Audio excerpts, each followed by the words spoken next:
ಕಾಲಗಳ ಕಳೆದರೂ ಕೂಡ ಸರಿಯಾದ ಪ್ರಮಾಣದಲ್ಲಿ ಮಳೆ ಆಗಿಲ್ಲ. ಬರಗಾಲದ ಛಾಯೆ ಆವರಿಸಿರುವುದರಿಂದಾಗಿ ನಾಡಿನ ರೈತರು ಬಹಳ ಸಂಕಷ್ಟದಲ್ಲಿದ್ದಾರೆ. ಇಂಥ ಒಂದು ಸಂಕಷ್ಟದ ಸಂದರ್ಭದಲ್ಲಿ ಮಳೆಗಾಗಿ ರೈತರೆಲ್ಲರೂ ಕೂಡ ಭಗವಂತನ ಮೊರೆ ಹೋಗಿರುವಂಥದ್ದು. ನಾಡಿನ ಅನೇಕ ಧಾರ್ಮಿಕ ಕೇಂದ್ರಗಳಲ್ಲಿ, ಮಠಮಾನ್ಯಗಳಲ್ಲಿ, ದೇವಸ್ಥಾನಗಳಲ್ಲಿ ಇವತ್ತು ರೈತರೆಲ್ಲರೂ ಸೇರಿಕೊಂಡು ಶಿವನಾಮ ಸ್ಮರಣೆ ಮಾಡೋದರ ಮುಖಾಂತರವಾಗಿ ಭಗವಂತನಲ್ಲಿ ಮಳೆಗಾಗಿ ಪ್ರಾರ್ಥನೆಯನ್ನು ಮಾಡ್ತಿದ್ದಾರೆ.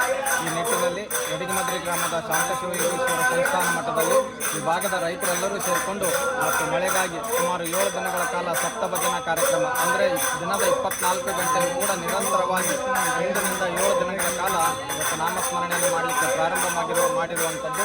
ಮುಂಬರ್ತಕ್ಕಂಥ 7 ದಿನಗಳ ಒಳಗಾಗಿ ಭಗವಂತನ ಕೃಪೆ ಆಗಲಿ, ಮಳೆ ಬರಲಿ ಅನ್ನುವಂಥ ಪ್ರಾರ್ಥನೆಯನ್ನು ಎಲ್ಲ ರೈತರ ಪರವಾಗಿ ಇವತ್ತು ಭಗವಂತನಲ್ಲಿ ನಾನು ಪ್ರಾರ್ಥಿಸ್ತೇನೆ. ರೈತರ ಬೇಡಿಕೆ ಮಳೆ ಸಲುವಾಗಿ ಸಪ್ತಭಜನೆ ಇರ್ತದೆ. 7 ದಿನದವರೆಗೆ ಈ ಸಪ್ತಭಜನೆ ಇರ್ತದೆ. ದಿನದ 24 ಗಂಟೆವರೆಗೆ 7 ದಿನದವರೆಗೆ ಈ ಭಜನೆ ಪ್ರಾರಂಭವಾಗಿ ನಾವು 7 ದಿನದಲ್ಲಿ ಮಳೆ ಬರ್ಬೋದು ಅಂತ ಆಶೀರ್ವಾದ ಮಾಡಿ ಶ್ರೀ ಶಾಂತ ಶಿವಗಳ ಮೇಲೆ ಭಾರ ಹಾಕಿ ಮತ್ತು ಪೀಠಾಧಿಪತಿಗಳ ಅಪ್ಪಣೆಯಂತೆ ಮತ್ತು ಮಹಾಂತ ಸ್ವಾಮಿಗಳ ಮಾರ್ಗದರ್ಶನದಲ್ಲಿ ಊರಿನ ಎಲ್ಲ ರೈತರು ಕೂಡಿ ಭಜನೆಯನ್ನು ಮಾಡ್ತಾರೆ.